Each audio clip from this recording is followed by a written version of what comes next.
see the ball Yeah. or not before you try to hit it.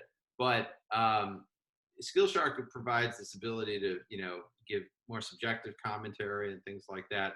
That can also go a long way in terms of, deciding whether a player's got, what they call makeup, right? The kind of like personality, so to Yeah. speak, to be on one team versus the other. And you guys provide kind of templates to capture that info too, right?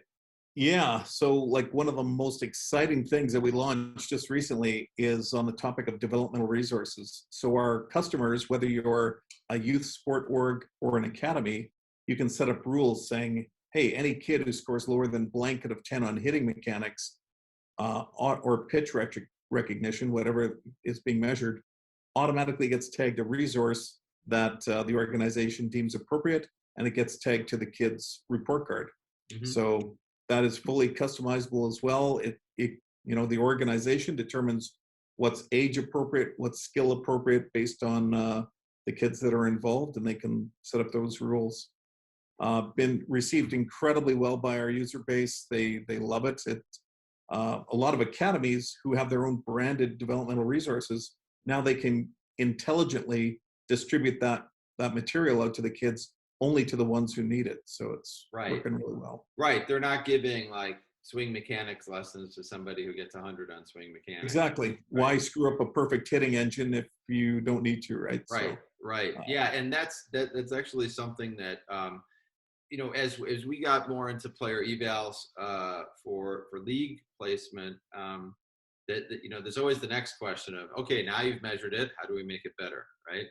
And so those kind of development resources is an aspect where uHIT's custom training has gotten involved, because it's like, okay, you did the assessment, which is your zone and pitch recognition on lefty and righty pitchers. So you got four channels there: zone, left and right, pitch recognition, left and right.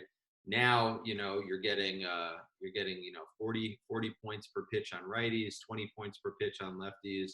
And then in zone, it's, 10 and 30. So how do we raise these numbers? Now we use our AI, artificial intelligence, to analyze that data of how quickly you're reacting to pitches, what parts of the zone you were good at, what parts of the zone you were bad at, what types of pitches, horizontal, vertical movement, were you were either excelling on or getting trouble with. And then that is a developmental resource that's, kind of coming along for the ride if you then go into custom training. And that's, the assessments piece of player evals, we've been doing as a standalone thing, like we did in the case of University of British Columbia and others. But it is something that kind of fits that model of a development resource that the league then picks. And sometimes the leagues prioritize it in terms of, pushing those developmental resources, and sometimes they don't. And that's fine. Like in the case of one of the facilities we've worked with recently for assessments, we just had players, they saw what their assessment was. They're like, all right, how do I do this better, right? And they just looked on their own and found custom training without their, facility, like doing, like you said, kind of like making a developmental resource very clear in terms of a report card.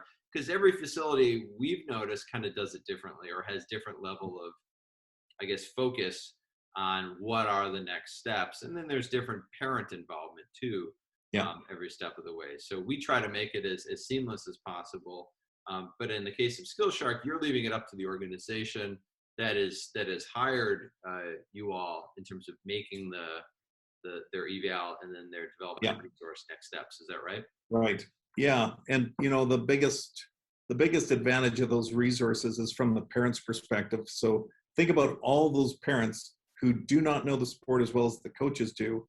And honestly, many of them are intimidated to ever take up the time of the coach saying, hey, coach, just tell me what I need to work with my son or daughter on the weekends, and I'll do it. Yeah. Plus, the coaches, 95% of the time, are all volunteers. They certainly don't have time to have 200 one-on-one conversations over the course of 4 months regarding all of their players consistently. They just don't have the time. Right. So these developmental resource report cards are incredibly beneficial to help that athlete's development, because now the parents are receiving direction of what they can work on weekends. And think about how effective would our education system be if we never had report cards, right? if a kid just went through and you had no idea whether or not they're doing well other than verbal feedback of good job Billy or good job Sally, yeah, report cards are an essential thing that give kids confidence and direction as to what they need to work on.